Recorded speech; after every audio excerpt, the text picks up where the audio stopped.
Hello, I am Luke Dunn from filmanddublin.ie, and I'm here with other writers from Film in Dublin to have a chat about some of the bits that we've seen recently and to look ahead to the Virgin Media Dublin International Film Festival, which is kicking off at the end of this month, February, if you're watching this afterwards, going through into early March. How is everyone doing this evening?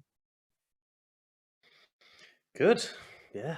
Excited to be out of lockdown, get ready to go You're to the you're cinemas, you're hit just the rubbing film it in my face, festival. Neil, because listeners may or viewers may not know from my beleaguered demeanor, but I am in the middle of a self isolation after a positive test.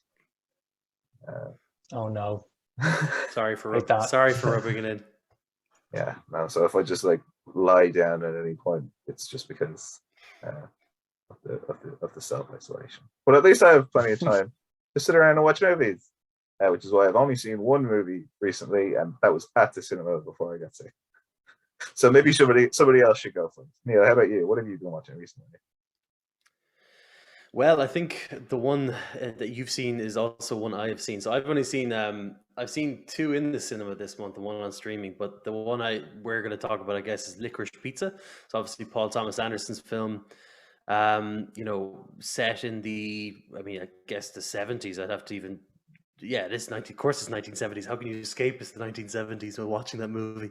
But, obviously set in kind of San Fernando Valley in the 1970s, where Paul Thomas Anderson grew up. It is a story about a child actor called Gary Valentine and another, I guess, lost woman around that time who was kind of really just trying to find herself, a young woman called Alana. I'm just going to say Alana Haim because I can't even remember her second name because she is Alana Haim in the movie, played by Alana Haim. And yeah, I'm a big fan of Paul Thomas Anderson, so I was super, super looking forward to this. In obviously our end of year wrap up for 2021, I was talking about that being one it was a big blind spot, one I wanted to see. And I loved it. I thought it was awesome. I thought it's super indulgent. It is super hard to gel with, I guess, if you really like don't get. I was gonna say Paul Thomas Anderson's style, but I think it's just probably hard to gel with anyway by virtue of it being really just almost it is the definition of a hangout film. It's a very particular location, it's very particular characters, and they kind of pinball around kind of different kind of elements of that geography, that location, and different kind of like characters in that era. And there is a thread of a story that pulls it all together, but all in all, it's really about hanging out with them. It's about kind of experiencing Paul Thomas Anderson's youth, really, and I guess that's why it's so indulgent. He's openly said that it's essentially memories from his childhood that he's kind of bringing to life. Plus, obviously, I believe he based it on a child actor that he met when he was older, who became one of Tom Hanks's producers. Am I right in saying that? I should have done my research on this one. But the thing is, like, I've not really dissected it so much because I just came out of it with a big fat grin on my face. I mean, I just loved the vibe. I loved the acting. Performances were superb. And I mean, if it had to be good for one thing and one thing alone, it's amazing to see Cooper Hoffman on the screen. That slight little glimmer of his father, Philip Seymour Hoffman, that he has in him, that popping through every few minutes or every while that he was on the screen was just superb. And he's a great actor on top of that in his own right as well. Alana Haim was amazing. I just completely thought she was just superb in it. And there's so much to love about it. I think it's smart. I think it's funny. I would call it smart, maybe not. It's kind of dumb, but it's funny. It's witty. It's really quick, well written. It is completely indulgent, but if you vibe with it, um, I think it's super rewarding. And this is coming from someone who usually hates hangout movies and also movies about the valley. That's what I heard about this. I was thinking, I'm gonna hate it. This could be the first PTA movie I hate. But I just loved it. I really dug it. What about you guys? Yeah. Well, Oh, sorry. Go ahead, Ethan. I saw it too in the cinema. I think I have kind of similar thoughts on that. I think on the one hand, Anderson's films are kind of very much so high on character and kind of low on story in a certain way. But I mean, ultimately, this was so good to watch the two characters, who were leading the show, and I like also how like even kind of portrayal of people on the screen, you know, it wasn't kind of too dolled up there. People had kind of normal looking skin and features and that kind of stuff, and acne and stuff. It wasn't too kind of overly kind of kind of dolled up. So it was fantastic to kind of watch that kind of in a kind of genuine sense. But also it was a lot of fun. I think especially seeing kind of funny cameo from Bradley Cooper as well. I found that hilarious on the screen watching along. But yeah, I mean, the performances, as is the case so much in Anderson's films, kind of were the kind of key driver for the whole thing. And it was just kind of, as you say, indulgent, but also kind of with the kind of fabric of like things like the waterbed being a new thing, or like new kind of pinball machines. It was a kind of a pop culture kind of infused film too, which I thought was great to watch and enjoy. Yeah, completely agree. I mean, I think like it's so not a product of Hollywood. I think like insofar as like it just feels completely weirdly grounded yet heightened, right? If that makes any sense, as far as like it feels like it's very true to the world that it has created for itself. It's very true to the legend of San Fernando Valley 70s and all the seedy nature that is there too. And that's an underlying thing that I think the movie gets across well. That like it's kind of a tongue-in-cheek critique of that time as well, a little bit. I mean, at least that's why I picked up on it. Like he's not glorifying this time. I think he's saying that, you know, these like, you know, the idea of child actors is weird, and you know there's characters in here that are assholes, and there's characters in here that are like just you know Hollywood people who are just so wrapped up in their own little world. But yeah, I mean, I agree, Ethan. I think it's the performances really do elevate it. I think it's a step beyond. If you had a weak performance in there, even in Cooper Hoffman's role, or in any of the roles, right? This is both their film debuts. It would have slowed the movie down. It would have been a drag, but they're both amazing. I loved it. Yeah, I think the misgiving that people have after having watched it, or certainly a lot of people have had before having watched it, is in so much as it has a plot at all, and it is this kind of thing that just jumps around from whatever it is that the characters are feeling like during that particular day, you know, in the valley or whatever. But it's about this romance, this infatuation that Hoffman's character, who's 15 years old, has for Alana. Who, oh no, he says he's 15, yeah, and she says that she's 25, and that's obviously inappropriate and creepy and weird. And you know, people, I think that's very obviously eyebrow raising, but I think so much of the film is focused on how weird that is, and what that relationship means to the two of them, and how that develops over time, and how the power dynamic keeps shifting between them in weird ways, because like he's this, you know, child actor that's relatively successful, and she's kind of got nothing going on, and she's kind of drawn into that orbit for a while, and then, you know, just the fact that she's older and he's kind of infatuated with her kind of gives her the power in certain situations and stuff, and it keeps shifting between the two of them. They care about each other, she's irritated by him, and it makes for definitely a weird watch, but a very interesting one. And I think what stands out is that even though this is kind of drawn from Anderson's own childhood and his kind of rose tinted nostalgia of the 70s in that area, you know, I think that so much of the film comes through Alana's perspective, you know what I mean, and so much of the filmmaking is about putting you in her mindset and in her feelings about particular scenes or particular situations, and I think that really helps with all that.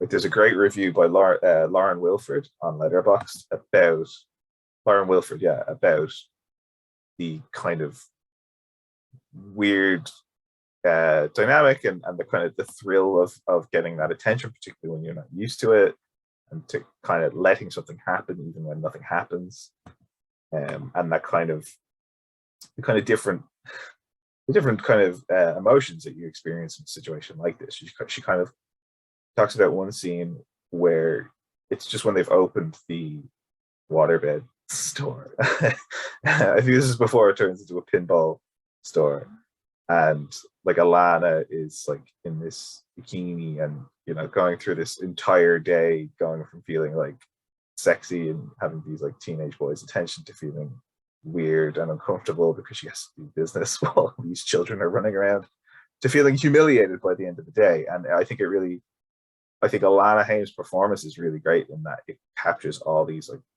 the full range of an emotionally honest experience. And I think that the emotional honesty is the thing that, even though this is very indulgent and very nostalgia driven, that stands out to me the most, in that you people doing things that don't really know why they're doing them. You have people doing things that maybe they shouldn't be doing, and you have the development of this relationship that I think people are drawn on, like, does Anderson think that this relationship is appropriate or not? I think that to Anderson, what comes through to me is that that's not really what he is focused on at all. And people can critique that. I think that's fair, but I think that he's more interested in getting into the kind of nitty gritty and the awkward bits than in coming down on this is appropriate or not appropriate. You know what I mean?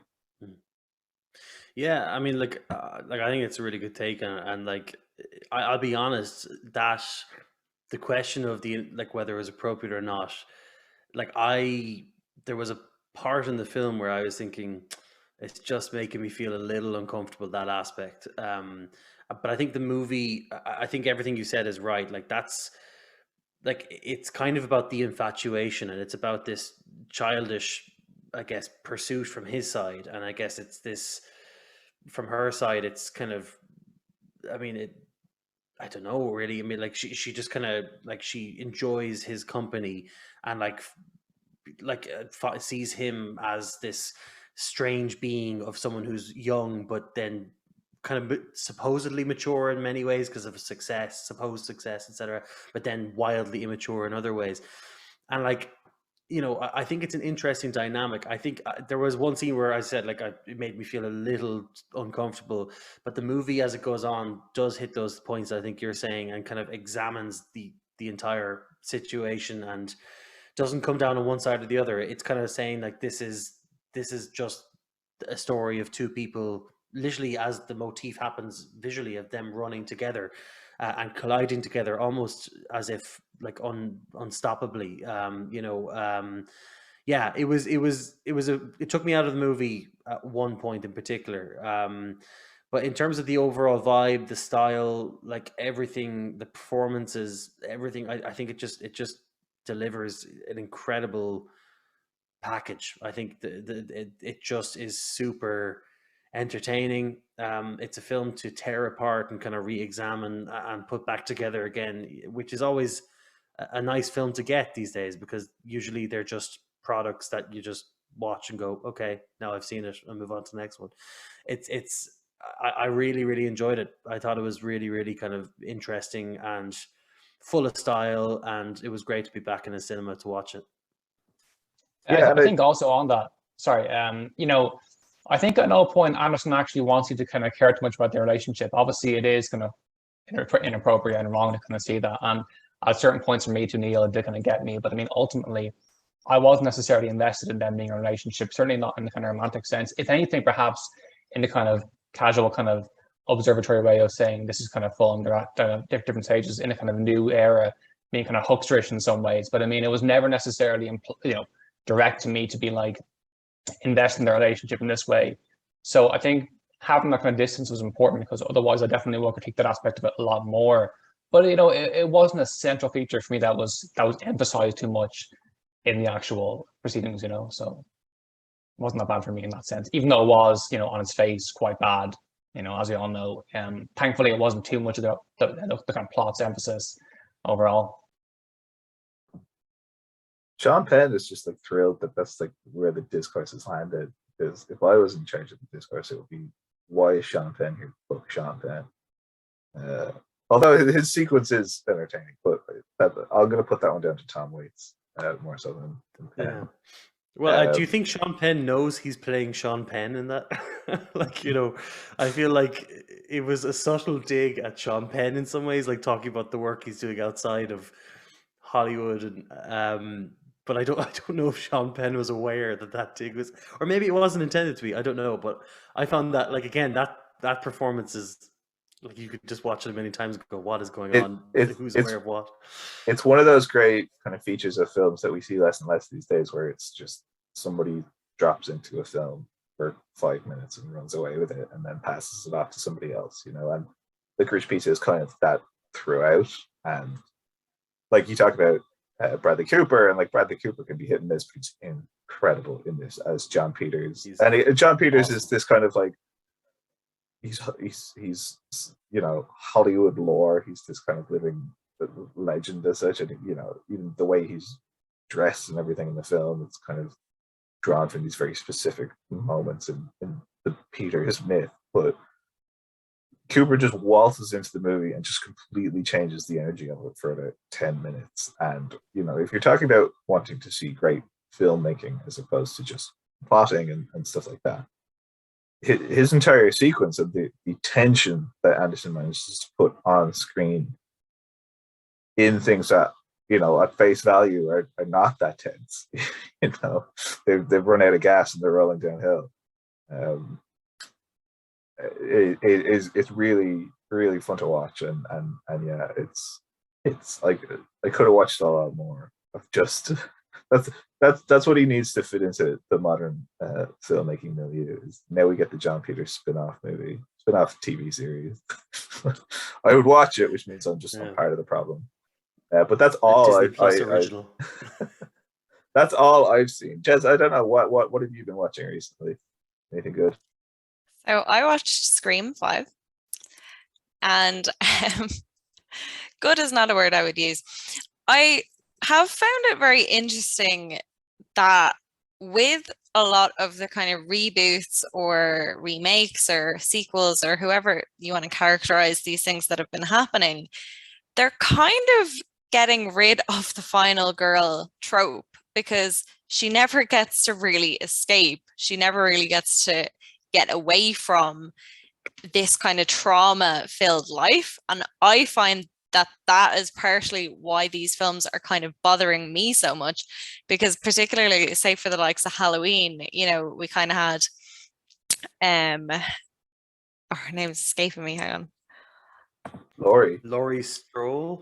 Yeah, we have Laurie come back, and she's kind of defeating Mike Myers, and then they're just doing that again. So she's just kind of stuck in this cycle, and that's what we're kind of seeing in general play out with these slasher revivals.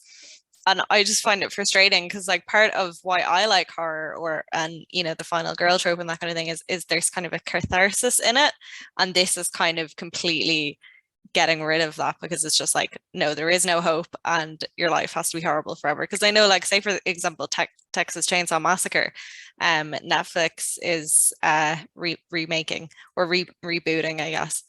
And again, it's like they're going to bring her back, and that was kind of maybe one of the most strange kind of examples of Final Girl for me, because it's probably one of the most depressing and really kind of impending and just heavy film. But then the ending of it, it's just like, yes, like she actually she got away, and then it's like, no. Just when you think she's out, you pull her right back in. Like, it's just, yeah. So I find that really annoying.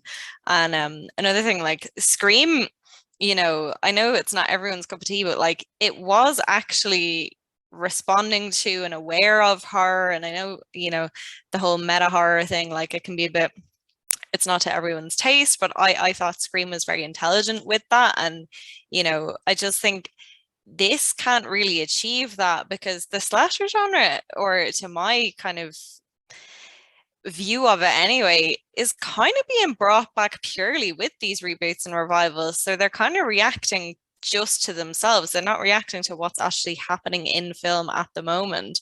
So I find there's a kind of dissonance there, because something like Fear Street, like I thought Fear Street did a really interesting thing with the slasher thing by kind of bringing in the paranormal elements, and kind of had different and new ideas and things to say. Whereas, you know, to me, the appeal of a slasher is that, you know, there's no rhyme or reason to it. It's not like a ghost story where, you know, we kind of figure out what's going on and then we can get it to stop. Like a slasher inherently is kind of the opposite of that, you know, it's chaos. So in having these franchises where they're kind of multiple films and it has to be more and more about the actual murderer and kind of justifying what they're doing, the less I'm on board. So yeah, that was kind of a strange viewing experience.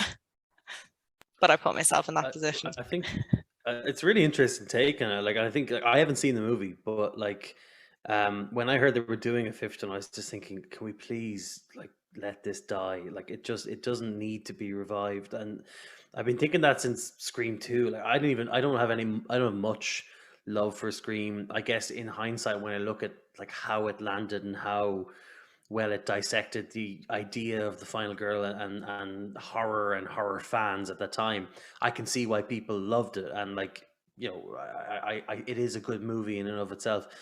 But yeah, I mean, I don't know. That's a really interesting way to put it. And yeah, when you put it that way, like, it's just trodden ground that is actually massively counterintuitive. It's no longer. Was it scary? I mean, like, is that even the point of a Scream movie these days, though? Like, is it supposed to be funny? Is it supposed to be scary? Is it supposed to be what?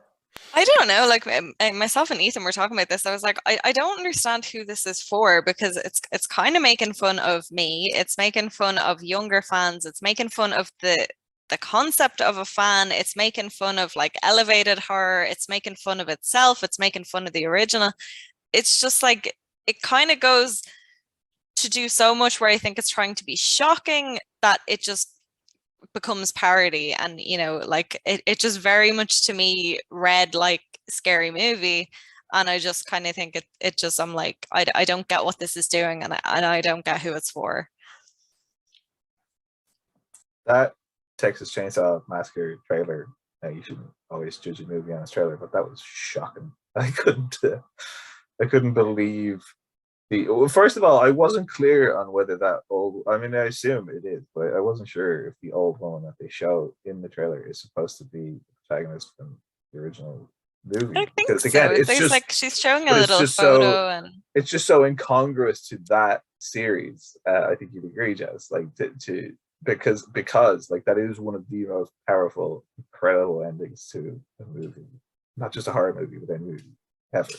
And it's such an emotionally visceral experience throughout, and then you have this, it's like the sun coming up from this horrible dark night, and like, even though the sun is coming up, it's like the end of Texas Chainsaw Massacre is like the end of what do you call it, with Dustin Hoffman.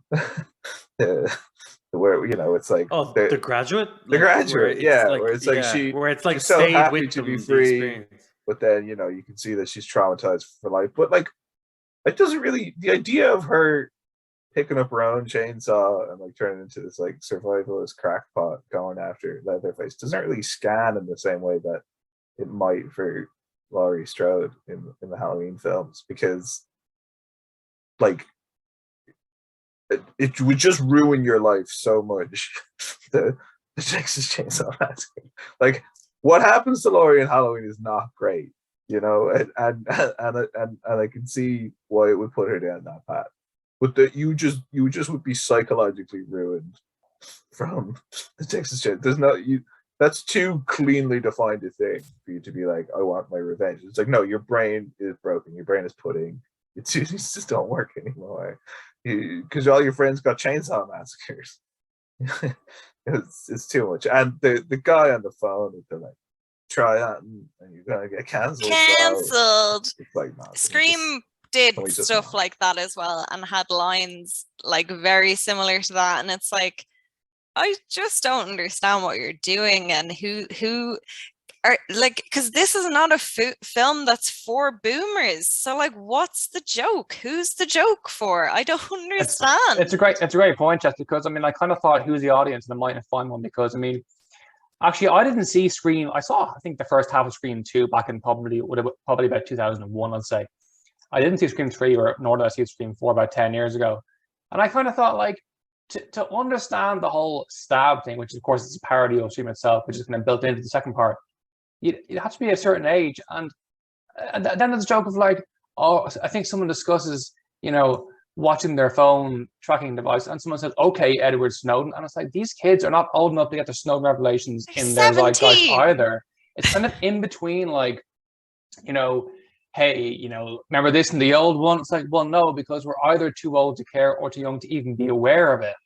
And I mean, even aside from that, I think the question from Neil was that, is it scary or funny? I mean, it tries both but fails at both. I mean, a lot of the humor is like, of course, referential, as is the case in kind of screen films, where it's like discussing this notion, I think in a kind of mocking way of kind of high elevated horror, that kind of stuff. And at one point there's a joke of, it's like, I still prefer the Babadook, and it's like, that's where you're hitting, okay. And to be honest, there is some kind of undeniable charm of having the old guard back of, I guess, Courtney Cox and Neve Campbell and David Arquette, but in a certain way, it's kind of like, I get that and kind of think it's great, because few other things are great in the film, but I mean, for what you're aiming it as and aiming it to, I'm not really sure if that kind of hits the right notes. And even aside from that, I mean, I'm biased because I'm not really a big fan of this kind of genre of slashers, but I mean, ultimately, even for what it is, I didn't find it scary, which is a cliche, but it's a bit of a sticking point in a horror labeled film. So I don't know, but definitely, I walked out thinking, I wouldn't say terrible. I'd say just fine. I mean, even having not seen the previous 3 incarnations before the first one, which I thought was great, I was still felt, again. So that's a kind of bad, I guess, indictment from my end, but I don't know. See, I love the Scream movies, so I've not seen this one, so this is disappointing news. I mean, it's almost, they're almost dealt a bum card with the fact that if they want to be meta, all they really have to draw on is remakes and reboots and the endless revivals, because that's the predominant thing. Unless they wanted to make it all about streaming, then Stab is going to streaming. Stab is going to Quibi. Stabby. It's like every 30-second long clips of someone getting clapped. They started writing this. The problem is, because presumably they started pre-production on this before 2020, I would assume. They did, because I remember the announcement. And TikTok hadn't quite taken off yet. And Scream was all about the kids, what the kids do be talking about. It'll be the next one, presumably. It'll be all about TikTok. And people will be getting murdered on TikTok, and people will be pointing to different horror cliches. The stab challenge, yeah. Yeah, exactly. And like Jamie Kennedy will have turned out to have predicted the rise of TikTok and recorded the TikTok. So if you ever find yourself in a 7th Scream movie, this is what you got to do, and you're going to dance. The original idea, do not steal. Sorry, TM. I'm a big fan of Stephen Graham. I have been ever since seeing him as the kind of his main role, well, I guess his kind of formative role, you could say, as Combo in This Is England. In that role, which was a film, obviously, but also a series which spanned about 3 seasons, he was so terrifying as his kind of belligerent, kind of bundled up, kind of rage machine in that kind of role. But at the same time, so filled with kind of inner sorrow and kind of complex emotions.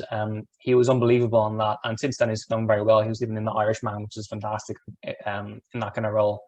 He's a fantastic actor, and Boiling Point obviously was a great casting because he has a look of someone who was in the middle of a head chef job, being put under stress, and that was kind of what came across. But ultimately, he's a head chef who kind of, as we're kind of following in, walks into a kind of busy service, and he's kind of dealing with, on the one hand, the kind of waiting staff and this ex-colleague of his who's now a kind of very famous celebrity chef, Ala Ramsey, who kind of comes into his restaurant on a busy night, where basically a lot of different things in his personal and professional life converge and, I guess, fall into a pile on top of him. And it's not just him; it's the kind of staff around him, the front of house staff, and the kind of tension between different staff members in his restaurant. But of course, the kind of main thing is that it's shot from one shot and one take, and it works in this sense. I thought seeing things like Birdman, I didn't really see why it was necessary in that film, to be honest. But in Boiling Point, it kind of gets you a lot more immersed into the whole kind of scene, and kind of as things unfold, it gets obviously to a boiling point. And the performances are fantastic. Director Philip Ranti has done a fantastic job. I just thought I was engrossed from start to finish, and it wasn't too over the top in terms of the kind of boiling point in the title. It's not too overblown, but it really kind of delves into the kind of unspoken inner turmoil of one person's life and how that kind of interconnects to people around him. And held together by the whole thing is the performance from Graham, who is just, again, he's quite aggressive and scary in one moment, and then just a shell of a man in a different scenario. His portrayal of kind of complex masculinity has always been so good. He can bring a tear to your eye, honestly. But in this, he's fantastic, and not just him. Obviously, the cast around him, and every aspect is fantastic in terms of how it's shot, how it sounds, and how it's kind of portraying this kind of contrasting emotions and busy night. But it's fun to watch, and it's just sad to watch, but it's just definitely worth a watch, I'd say, for everyone in this film. It was the first film I saw of this year, calendar year, and it was just, I thought, fantastic. So definitely worth a watch if you haven't seen it yet. Yeah, I remember I think you said in the WhatsApp it was amazing, so I really want to go out and see it. Like, it's next on my list. I hope it's still in cinemas by the time I can get out to see it. Because I had never heard it just landed in cinemas. I hadn't heard of it until you said something about it. It sounds awesome. I love the shout out for Stephen Graham. He's superb. Like, he's just amazing. To me, the real great thing about The Irishman, like, well, there's a lot, like, it's a great film, whatever, but it's pitched as this clash of Pacino and De Niro and all these incredible actors. Graham does as good a job, and he's in some scenes where he does even better. I think he is just in that scene, I just think he is a superb talent that not a lot of people talk about. I've only seen the movie This Is England, but not the series. But yeah, he's superb in that as well. Top class talent. And he's I thought great it in was Venom just so. 2 as well. Sorry, Jess. I thought it was impressive as well for like, because I heard the long take thing, and I kind of groaned. I was like, oh, that's a gimmick and it's not going to work. Or like, sometimes you hear that and then it's just loads of long takes that have been kind of stitched together, and it's like, that's just a film, you've edited in a certain way. But no, like, with COVID and everything, they actually had to film this over 2 days. They did 4 takes, like full takes, like a play, and then they went with the third one.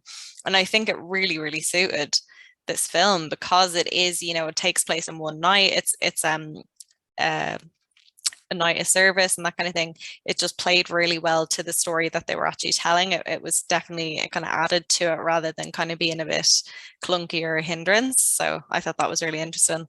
And as well, the fact that it had been a short and then they decided to make a feature film.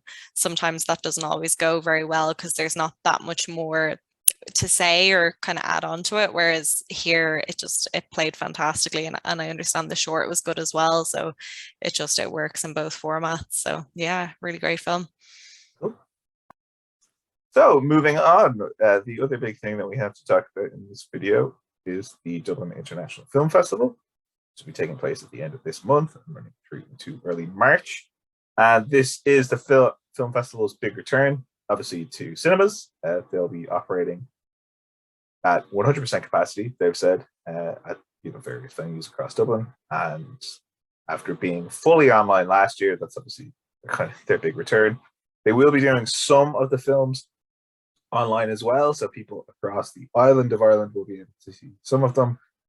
But this is kind of the big return to, I think DIFF is really one of the, it's the big industry film festival, that's where the fly is like this as well, but it's where a lot of the network happens. It's where a lot of the behind the scenes aspects of film festivals. I think it's the biggest one in Ireland for that. But it's an interesting program this year. For for their 20th anniversary. So they've got some big names lined up to come and visit. I know George McKay is one of the people that is supposed to be visiting this year. Mo Dunford is going to be one of the festival guests. Alan Cummings, Vicky Phelan is going to be one of the festival's guests as well, because there's a documentary about her that is going to be part of the festival. And obviously the festival, the Dublin Film Festival always has had great documentaries, particularly Irish documentaries. But yeah, some interesting films announced in the program. Bergman Island is one of the big international ones that, you know, it's kind of, VMDIFF is kind of, it's in a funny place timeline-wise, because it's always kind of towards the end of the festival cycle and into the beginning of a new one.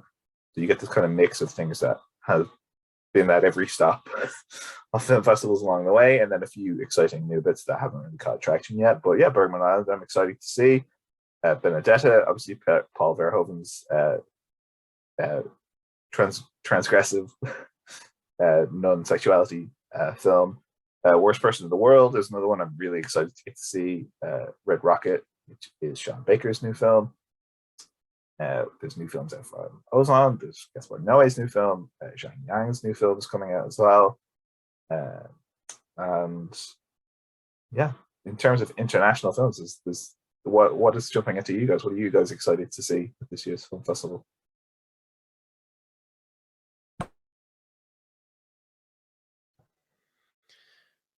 Yeah, I mean, to me, like you said it there, Red Rocket is the one that I think I'm looking forward to the most, just because I've enjoyed Sean Baker's films to date. I also like to see, if you want to call it a comeback tale of obviously an actor who you haven't seen in a long time, who haven't seen a certain type of role, and that's obviously true of, I can't remember the actor's name, but obviously, you know, I just remember him from Scary Movie 3, and I'm not doing a great job here of remembering his name, but like it just sounds interesting. I've heard like people I really admire on Letterboxd and Twitter, etc. have said it's really good.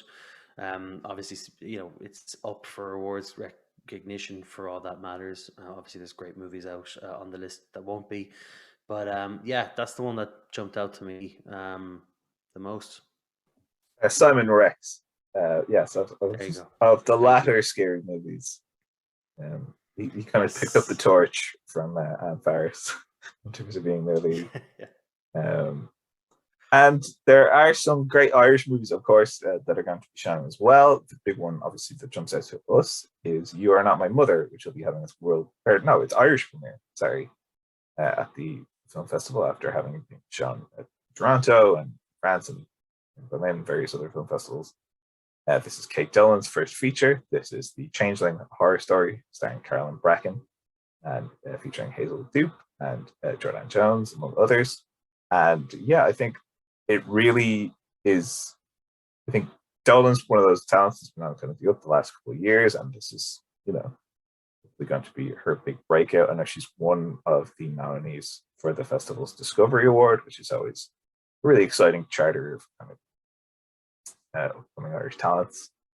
And yeah, it's one that I'm particularly interested to see. I think it's the first one that I was like, I definitely want that in my cart, although the festival's ticketing system but we won't get into it. But it really operate on a cart basis, but sure, look, not important. I got the ticket anyway.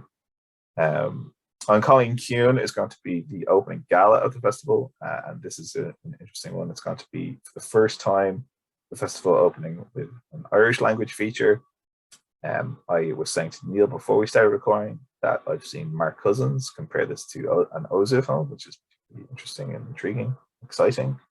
Night Ride is another film that might be of interest. This is a thriller set up in Northern Ireland that is filmed on a shot of one evening. Wolf, which is the George McKay film. It's a kind of Irish-Polish co-production with McKay, Lily Rose Depp, and Paddy Considine, among others. And George McKay thinks he's a wolf, following on from the Wild Mountain Time tradition established last year. He thinks he's a wolf, or you know, it's this kind of exploration of our animalistic tendencies and this kind of thriller, but it develops with others like him and stuff like that. And it should make an interesting performance showcase for McKay, who's kind of one of the big upcoming stars internationally at the moment. And yeah, it's always great to see those kind of international co-productions between various different European countries. It's one of the things that we do really well here, is play well with others. Something that we do a lot better than across the water. It's cool too, because like, you know, you have options to go see films in person on screens, but also online too, which is a great option to have, because I think if you're like me, I couldn't quite get from Dublin back to Mullingar kind of seeing a late film. So the option is to kind of watch it, you know, from afar on your computer online for, you know, a good price. Otherwise, you can go in and see it in cinemas. I think also there's a film showing both, I think, online and in person, definitely online, called Salaryman, which is basically kind of what's being called a kind of unconventional look into the kind of work culture of Tokyo and Japan, which seems very, very interesting to me. It's playing on a Friday, February 25th, I believe. It looks very good. You know, any chance to see kind of films that I wouldn't see internationally is always kind of worth kind of looking upon and getting into. So that's definitely worth watching for me on my list. It's called Salaryman. It's out on the 25th. So that's kind of exciting for me anyway. And that's the kind of stuff that you want to be made widely available. Like it is certainly a challenge, obviously, programming a festival locally and then making it available online, but it's the kind of the best stuff you see at a festival is the stuff you know nothing about, and you kind of, it comes across your way, and just the premise alone hooks you in, you know, not necessarily the big names. And it's always one of those tricky balancing acts when you see a festival lineup. Oh yeah, I want to see that and that and that, and you know, you see these big titles that you've been waiting for and you're excited for, and then you see what they clash with, and you're like, oh, but that seems so interesting. And sometimes it comes down to, well, I know I'm going to see Red Rocket when it comes out anyway, so how much do I want to see it right now, you know? Which is always a challenge, because one of the films that I'm particularly interested in, but I think it clashes with something that I've already bought a ticket for, is a film called Cop Secret. I don't know if anyone else has heard of this one. So Cop Secret is a kind of action comedy. It's kind of a parody of kind of serious cop dramas, and it is directed by Hans-Thor Hilderson, who Néil and Ethan might not know the name off the top of their heads, but he was Iceland's goalkeeper during their recent kind of golden generation. They're at Euro 2016 and at the World Cup in 2018. He was the first choice goalkeeper for the. Yeah, well, it's a small country deal, you know. It's they're drawing from a very small pool for their football team and for their filmmakers. And yeah, this is his debut feature film. I think it was a short film as well, and it's just very, very intriguing to me. So I'm assigning one of you to see it if I don't get to see it. I mean, yeah, I mean, you've sold me on that fact alone. So yeah, let's go. And yeah, documentaries are always a highlight of this film festival in particular. And again, it's one of those great things because you get to see internationally and locally a range of different ideas and experiences. The Vicky Phelan documentary, I think, was one that particularly is going to hit home very much for a lot of people in Ireland. How to Tell a Secret is a similar one that's by Sean Dunn and Anna Rogers. That's about HIV disclosure. There's Julia, which is a documentary that is kind of doing around internationally. This is about obviously Julia Childs, the famous celebrity chef. And it'll be interesting to see. Usually you get the documentary and then you get the glitzy Hollywood biopic. This time they're doing it the other way around, so it'll be interesting to see how it measures up to Julia and Julia. Which, as I remember at the time, the kind of universal reaction was, we just need one Julia. Why are we getting this other Julia tacked on? This is cutting the chaff out, as it were. Also, I'm not sure if you've seen it yet, but there's a film, a full film out, I think on February 27th, called Escape from Mogadishu. which involves basically a kind of crossover, if you can call it that, of kind of North and South Korean diplomats who were caught up in the kind of chaos of the outbreak of the civil war in Somalia in '91, and they kind of had to get out. And obviously, given the kind of backlash of North versus South Korean culture, that's quite complex to kind of see how that pans out. Having been to both North and South Korea, I'm interested in all these kind of things anyway. So it looks fantastic. It's also based on a true story. So that's called Escape from Mogadishu. I think you can see it in the Lighthouse in the first screen in Feb 27th. And also, I think it's worth pointing out that shorts are always worth seeing because, you know, I normally either see shorts at a festival or watching kind of horror shorts on YouTube. So it's always kind of surprisingly fantastic to see how many there are at a festival. Is the ideal place to do it. So shorts in general, I think definitely if you can, you know, get to as many as you can. And also, I would say my other pick, again from Asian cinema, is going to be Escape from Mogadishu. Definitely worth, voice cracked again. Definitely worth if you can get into that. So yeah. Yeah, I was that saying looks, to I was saying to Neil that I think it's South Korea's nomination for the Oscars this year, and yeah, based off a true story, and definitely a very, very interesting one. And yeah, it's always worth at the festival checking out as much of the shorts programs as you can because they're great programs and they're great ways of seeing filmmakers. I know this is when I'm finally going to get the chance to see Don't Go Where I Can't Find You, Rina Greer's short film, which is something that again has done very well on the festival circuit and is continuing to be selected for festivals. And I think a lot of people that are involved with that short are also nominees for the Discovery Award. So it's one that I've been waiting to see for a long time. And the short programs at DIFF are also they're part of the program that's made available online. That's definitely a good chance to see a lot, you know. Yeah, another one that looks good for the online program is Happening. So this tells the story of a French student and she realizes she's pregnant and it's 1963. So she's kind of considering an abortion, but, you know, abortion was illegal and kind of, you know, there's quite an oppressive atmosphere around sex and that kind of thing. Just a really kind of interesting topic in Ireland in general for obvious reasons, but I know that there's been a lot going on in continental Europe, particularly Poland, and that around, you know, renewed kind of abortion restrictive laws and that kind of thing. So I think that's definitely one worth checking out. That's Happening. Yeah, and it's one thing that I always buy a ticket for, and sometimes I don't even get to see it, but I certainly will this year, is obviously the Secret film. And it's always fun to speculate and turn out to be wildly wrong on what the Secret film is going to be.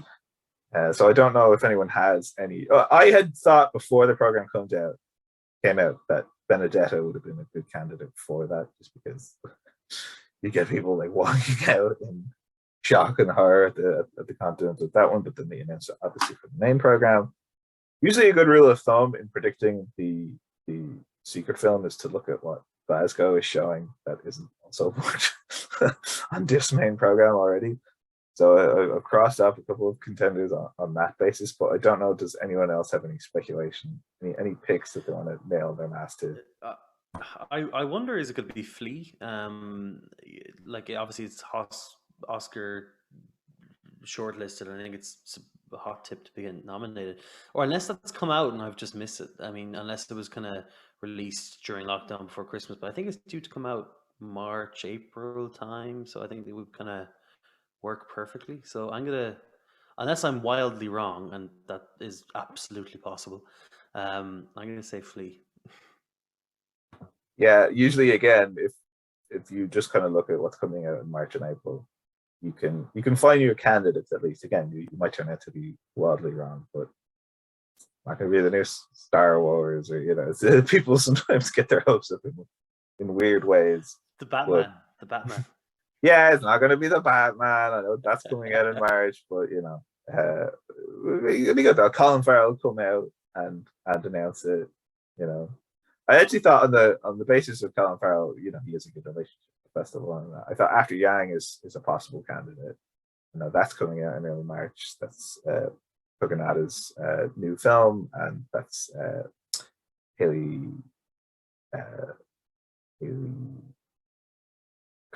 Lou Richardson, sorry, who did a great film with Kogonada a couple of years ago, Columbia. And yeah, this kind of interesting sci-fi premise.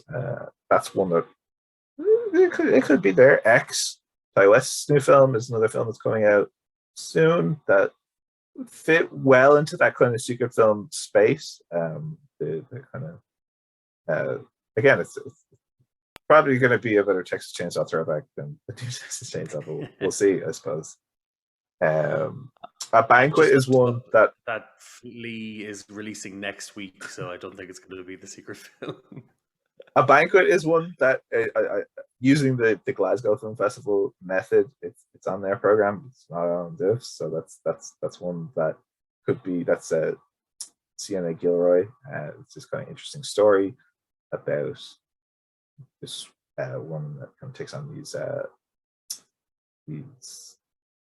surrogate daughters, but then one of them's not eating but seems to be completely healthy, and kind of this kind of family psychodrama and thriller kind of a thing.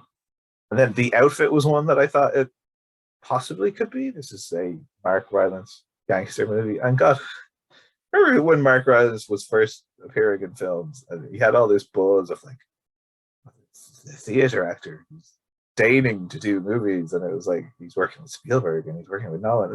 Now he'll just do any old shite. Like it's the bloom came off the rose, but who knows? It could be good, could be fun, and it won't matter because it won't be a secret film. But it's one that I saw. Yeah, I can just picture now Mark Rylance and the figures in like Guy Ritchie's latest like Giza. I just it's interesting how things change, but yeah, that's funny seeing him in a gangster film. But no, I don't know about that. What about you, Ethan and Jess? What any picks for you guys about what the secret film might end up being? It's hard to say. I mean, if I had to put maybe happening, it's hard to say, honestly. I'm not quite sure. But I recall, though, I think about 2 years ago, I think it was 2 years ago, maybe 3 years ago, I think it was a screening where I heard in the kind of comments, in the kind of queue beforehand, people were like, "Oh, I think it could be Fisherman's Friend," and I had seen the ad for that, the kind of, the kind of premise, that kind of stuff. I thought, I hope it isn't that, and I went in. I think it ended up being Drive to Cost Concrete, which is quite good. I think a bit of a fun thing to watch with kind of Vince Vaughn and Mel Gibson. But yeah, I'd say happening, but I've no idea his truth be told. Jess, what do you think?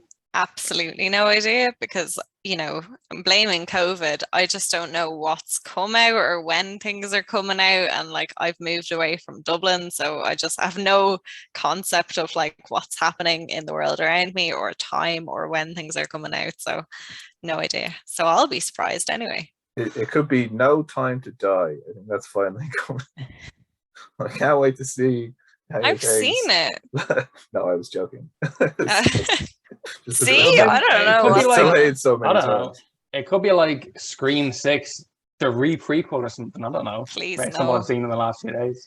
They had a big long conversation in the film about, is this a reboot? Is it a prequel? Yeah. Is it a sequel? Are you trying to justify in this scene why this film exists? To me, like, I don't need to hear that. You just have some confidence, kid. I know. Just do. Know what it is and just go with it. Don't try and explain it to me in a footnote. It's fine. Guys, there was never any way back after the opening of Scream 4. Okay, it's just done. And I haven't even seen Scream 5. It could be fine, but yeah, I didn't see it that, thankfully. But I don't know. I was going to, but not anymore. I don't think. But whatever it is, it won't be any of the things that we've picked. So this was a waste of time. Well, thank you for watching, and stay tuned for more reviews, previews, and other video bits and bobs from filmanddublin.ie.